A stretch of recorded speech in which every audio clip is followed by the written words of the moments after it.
Assalamualaikum warahmatullahi wabarakatuh. Waalaikumsalam warahmatullahi wabarakatuh. Bismillahirrahmanirrahim. Nahmaduka Allahumma kama amartana an nahmad wa nusalli wa nusallimu ala sayyidina Muhammadin wa ala alihi wa ashabihi wa tabi'in wa tabi'in bi ihsanin ila yaumi liqa'illahi sumat amma ba'du. Bapak-bapak, ibu-ibu, hadirin hadirat jamaah salat subuh yang dirahmati Allah Subhanahu wa taala. Alhamdulillahirabbil alamin, kita bersyukur pada Allah Subhanahu wa taala atas nikmat-nikmat yang Allah berikan kepada kita, termasuk pada pagi hari ini bersama-sama kita bisa mengikuti sholat subuh berjamaah. Mudah-mudahan setiap amal-amal ibadah kita, termasuk langkah kaki kita ke masjid ini, senantiasa diganti dengan pahala yang berlimpah dari Allah Subhanahu wa taala. Salam dan salam kita aturkan pada junjungan Nabi Agung Muhammad sallallahu alaihi wasallam. Mudah-mudahan kita termasuk umatnya yang insyaallah mendapatkan syafaatnya fi yaumil qiyamah, amin ya rabbal alamin. Bapak Ibu, hadirin hadirat yang dimuliakan Allah Subhanahu wa taala. Salah satu di antara kewajiban yang Allah berikan kepada kita sebagai umat Nabi Muhammad SAW, selain kewajiban seperti sholat, zakat, puasa dan lain sebagainya, ada kewajiban yang berkaitan dengan orang lain, berkaitan dengan usaha untuk menjaga agar umat ini bisa selalu ada di bumi ini, yaitu kewajiban amar ma'ruf nahi mungkar, atau istilah lainnya kewajiban berdakwah, kewajiban ajak-ajak, kewajiban untuk mengajak orang lain melakukan kebaikan dan mengajak untuk meninggalkan larangan Allah. Jadi ternyata kewajiban kita itu tidak hanya kewajiban berkaitan dengan pribadi kita, berkaitan dengan hanya hablum minallah saja, tapi ada juga kewajiban kaitannya dengan hablum minannas. Jadi kita tidak boleh jadi orang soleh tapi soleh sendirian. Ada kewajiban kita juga harus mengajak orang lain. Jadi agama ini diperintahkan oleh Allah melalui Rasulnya itu, di mana orang yang beragama, orang yang beriman, orang baik ini harus saling ngajak yang lain supaya bersatu kemudian menjadi kuat. Nah, Nabi Muhammad ini sepanjang hidupnya itu ya hanya mengajak orang untuk berdakwah, mengajak orang untuk beriman kepada Allah dan lain sebagainya. Nah, ternyata ada salah satu kunci sukses, kunci keberhasilan Nabi Muhammad, sehingga Nabi Muhammad itu walaupun menjadi nabi yang terakhir, tapi menjadi nabi dengan umat yang paling banyak.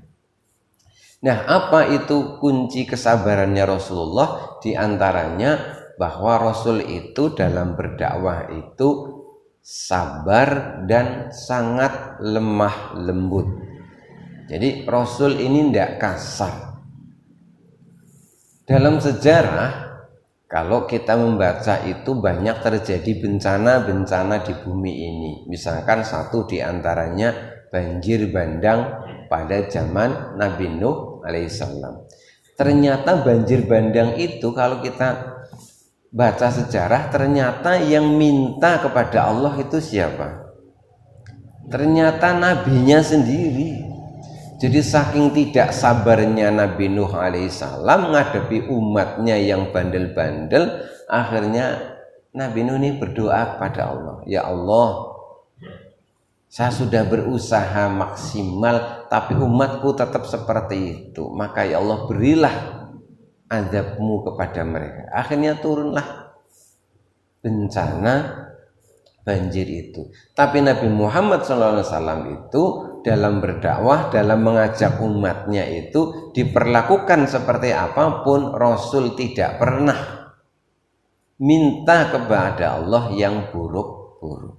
Sampai ketika Rasul itu dilempari kakinya dengan batu sehingga berdarah. Sampai malaikat pun menawarkan diri untuk membalas. Rasul itu tidak mau. Yang Rasul katakan adalah selalu sebuah doa, Allahumma hdi qaumi fa innahu la ya'lamun. Ya Allah, berikanlah petunjuk kepada kaumku, mereka seperti itu sesungguhnya karena tidak mengetahui. Jadi sabar. Nah, selain sabar, Rasul itu juga sangat lemah lembut.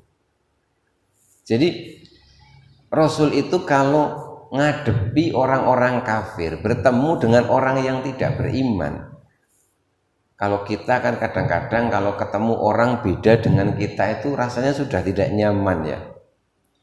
Jadi kita biasa, kita ini orang Islam, kita rajin beribadah. Mungkin ketika kita duduk bersama dengan yang non-muslim ada rasa tidak nyaman. Merasa ya paling tidak kita ini yang paling pantas masuk surga. Tapi Rasul tidak seperti itu. Rasul itu tetap lemah lembut, tetap nyaman dengan siapapun, sehingga akhirnya banyak orang kemudian bersimpati lalu berbondong-bondong masuk Islam. Nah, di dalam Al-Quran disebutkan Allah pernah berfirman, Bismillahirrahmanirrahim, Fabima rahmatin minallahi lintalahum walau kunta faddan ghalidhal qalbi lam faddu min haulik. Fabima rahmatin, kalau bukan karena rahmat, rasa kasih sayang minallahi dari Allah yang diberikan kepada Nabi Muhammad SAW, Fabima rahmatin, maka dengan kasih sayang yang Allah berikan kepada Muhammad, lintalahum, engkau wahai Nabi Muhammad, engkau lintalahum, engkau bisa bersikap lemah lembut. Walau kunta faddan ghalidhal qalbi, andaikan engkau kasar kepada mereka wahai Muhammad, lam faddu min haulik, pastilah mereka umatmu akan kabur, akan pergi.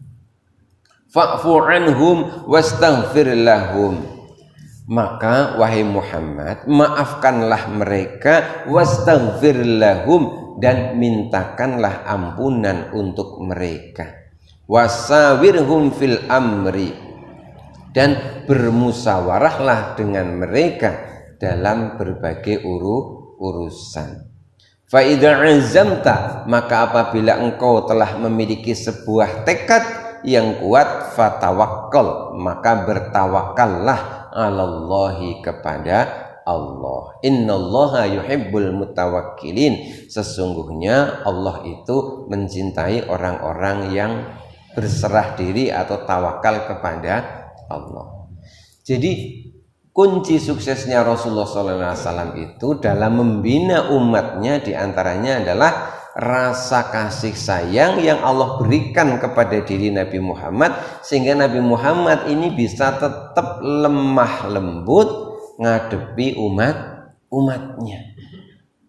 Jadi andaikan Nabi Muhammad itu dalam berdakwah itu kasar, pasti umatnya akan kabur. Nah, itulah yang kemudian ditiru oleh banyak ulama, termasuk ulama yang masuk ke tanah air kita Indonesia. Jadi ulama ini sangat sabar, sangat berhati-hati, benar-benar sangat menjaga perasaan umat. Misalkan Sunan Kudus. Sunan Kudus ini pernah dawuh perintah kepada santrinya, kepada masyarakat Kudus, agar tidak menyembelih dan tidak mengkonsumsi sapi. Loh, padahal sapi ini kan jelas-jelas halal ya. Tapi dawuh beliau itu, nek kowe kepengin daging ya anu wae ya, nyembelih kebo aja, nyembelih sapi. Padahal sapi itu ya halal, tapi beliau dawuhnya itu seperti itu. Kenapa? Karena pada waktu itu di daerah sekitar Kudus itu masih banyak umat Hindu Buddha di mana mereka itu mengkeramatkan sapi. Jadi untuk menjaga perasaan mereka biar tidak tersinggung itu sampai Sunan Kudus itu menyuruh agar jangan menyembelih sapi. Jadi sangat lembut sekali betapa sangat menjaga perasaan orang lain. Ini yang dilakukan oleh ulama-ulama kita terutama di tanah Jawa. Makanya kita keturunan Jawa ini kita mewarisi bahasa bahwa dalam bahasa Jawa itu banyak pakai sanepan begitu ya. Karena segala sesuatu itu seringkali enggak bahasa kita itu tok melong Jadi langsung to the point, salah enggak seperti itu. Karena orang ini kalau terlalu jujur, terlalu tok melong tadi itu, salah dibilangin salah itu, akhirnya orang itu jadi kadang-kadang tidak simpati. Ya ini sebenarnya sekali lagi meniru Rasulullah SAW. Kemudian Rasul juga diperintahkan dalam mengajak orang lain itu fa'fu anhum wastaghfir lahum wasawirhum fil amri. Jadi ketika kita berurusan dengan banyak orang, mengajak mereka untuk melakukan kebaikan, itu secara mental kita disuruh menata hati dulu. Apa itu fa'fu anhum wastaghfir lahum? Nanti engkau akan mendapatkan perlakuan apapun dari orang lain, siap-siaplah fa'fu anhum, siap untuk memberikan maaf kepada mereka. Jadi dalam berdakwah mengajak orang lain nanti responnya kayak apa, tanggapannya seperti apa, kita disuruh siap-siap secara mental itu hati kita siap-siap untuk memaafkan orang lain. Orang mengajak kebaikan itu kan responnya belum tentu langsung mau. Ada yang menolak dengan cara halus, ada yang menolak dengan cara kasar, ada yang menolak dengan cara sangat kasar. Kita sering tidak bisa memprediksi ini orang bagaimana. Kita punya anak saja, kita suruh anak kita itu misalkan pagi-pagi begini untuk sholat subuh, kita sudah bilang baik-baik, nak bangun subuh, sing rajin sholat insya Allah masuk surga firdaus. Mbok apik banget ya. Apa anak kita itu, cucu kita selalu jawabannya lembut? Mbah bae kan asing mlebu surga kan sering seperti itu. Kita sampaikan baik-baik belum tentu tanggapannya baik. Nah maka Allah itu mengajari kita melalui Rasulullah itu kita siap secara mental. Fa'fu anhum, maafkan mereka. Jadi kalau kita sudah bersiap diri untuk banyak memaafkan orang lain, insya Allah urusan jadi kepenak. Tapi kalau kita tidak siap untuk memaafkan orang lain, maka ini yang kemudian urusan jadi sulit, kita jadi gampang tersinggung, akhirnya mutung. Ujarku aku ngajak bener, ujarku aku ngajak api-api, kok tanggapane ora apik. Tidak hanya bersiap-siap untuk memaafkan, wastaghfir lahum, mintakanlah ampunan untuk mereka.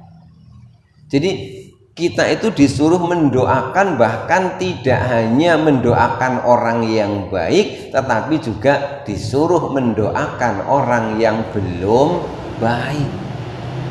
Jadi kalau ada orang berbuat dolim kepada kita, justru kita disuruh wastaghfir lahum, memintakan ampunan.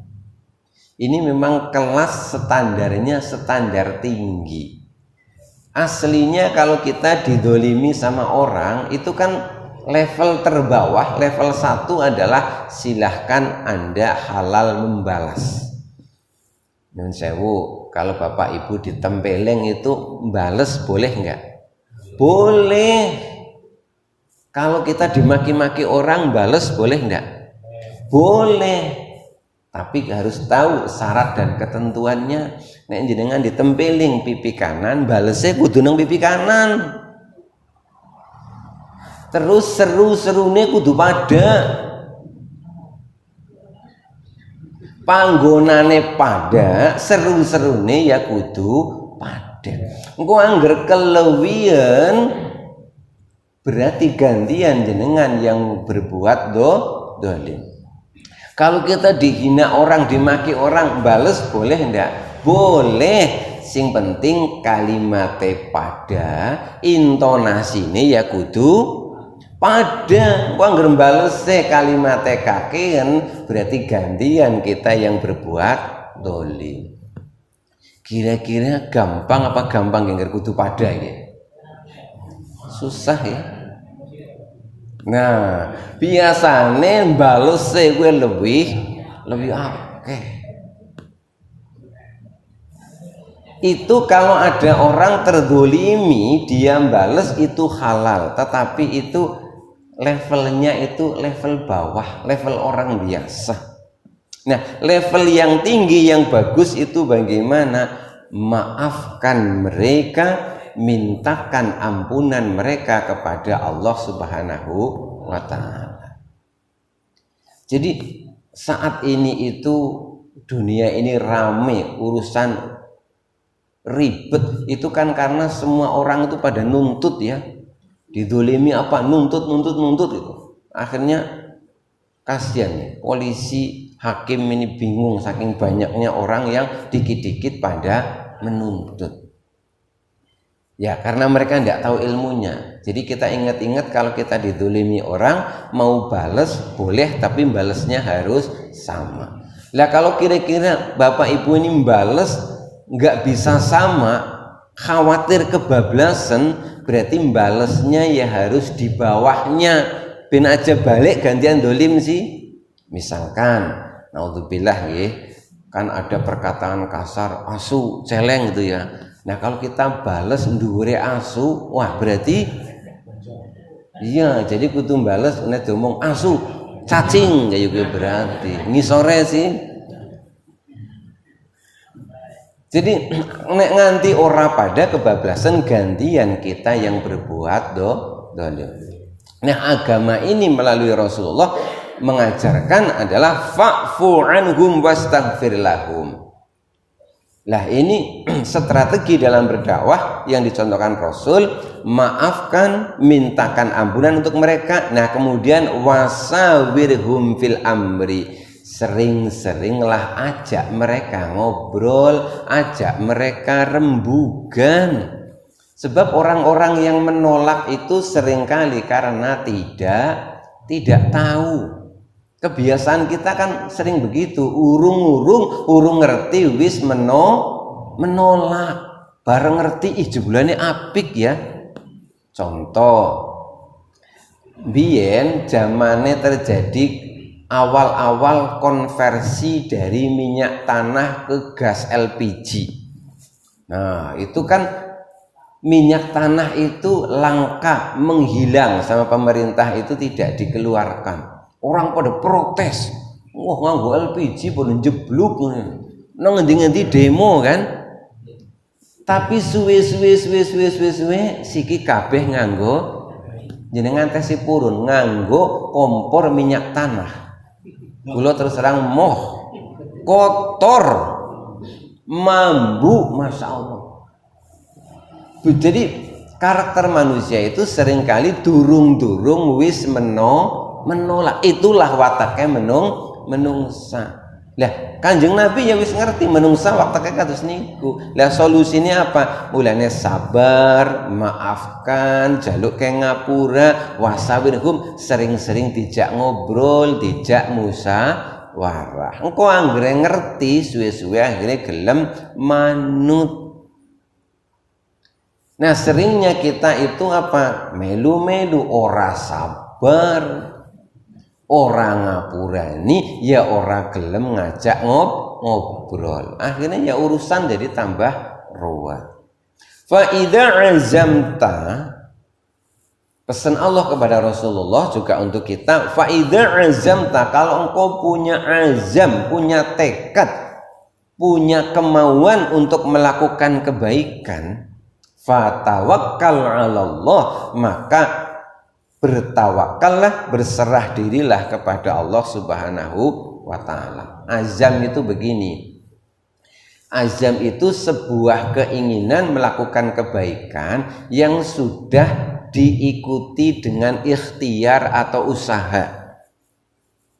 Dengan punya keinginan misalkan ingin bangun rumah, lalu mulai nabung, ya nabung duit, ya nabung material. Berarti itu sudah punya azam, tekad, kesungguhan.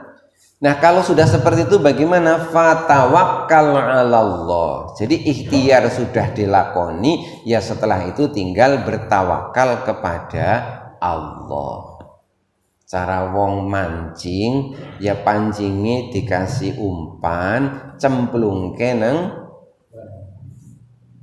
banyu kudu ana iwake.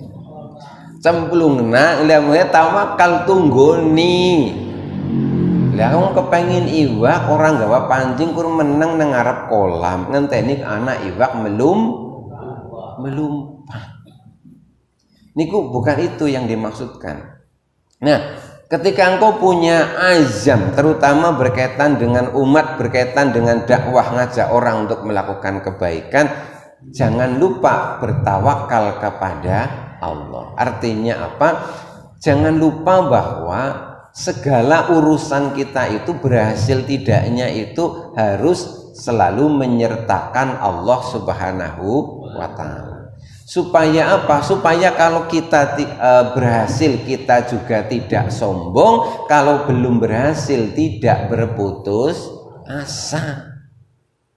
Jadi pentingnya bertawakal niku supaya kalau berhasil ya tidak sombong, kalau tidak berhasil ya tidak berputus asa. Kenapa? Karena semuanya itu sebenarnya terserah Allah Subhanahu wa taala.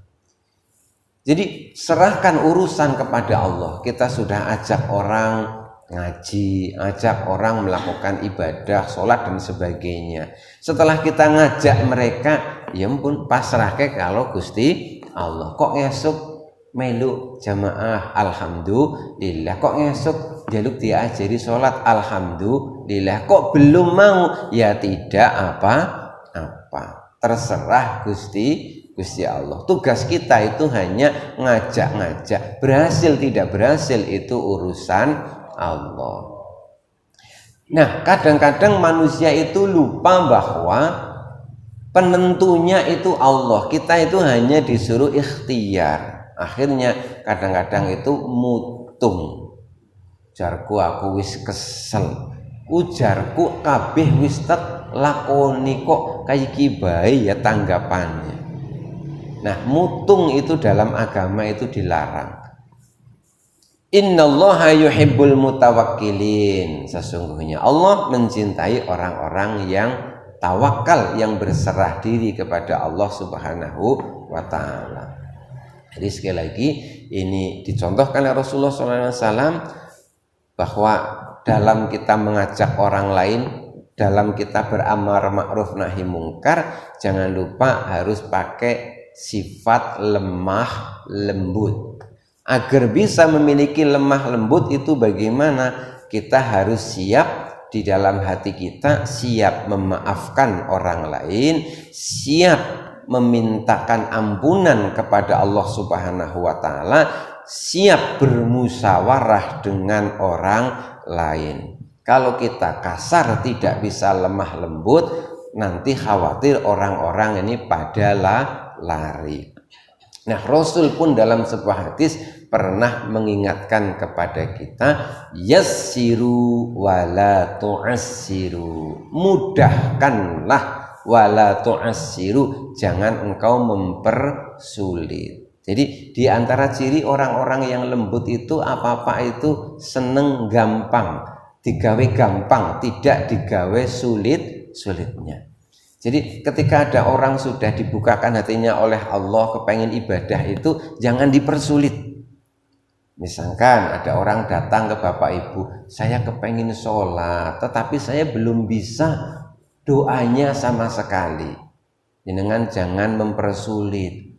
Ya kalau mau sholat itu kudu ngaji disit, kudu katam Quran, Fatihah kudu main. Ora sida sembayang. Aku kepengen nang masjid Bapak Ibu, ya ora apa-apa nang masjid, tapi syaratnya kowe kudu wis mandeg boleh nglakoni maksiat.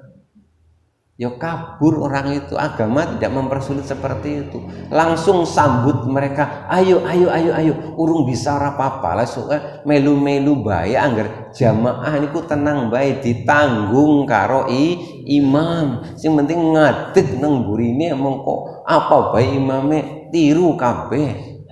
Nah, alon-alon, jangan mempersulit. Demikian Bapak Ibu, mudah-mudahan kita bisa meniru Rasulullah Sallallahu Alaihi Wasallam yang selalu lemah lembut dengan umatnya. Mudah-mudahan ada manfaatnya. Kurang lebihnya mohon maaf. Bila taufik wal hidayah, waridho wal inayah. Wassalamualaikum warahmatullahi wabarakatuh.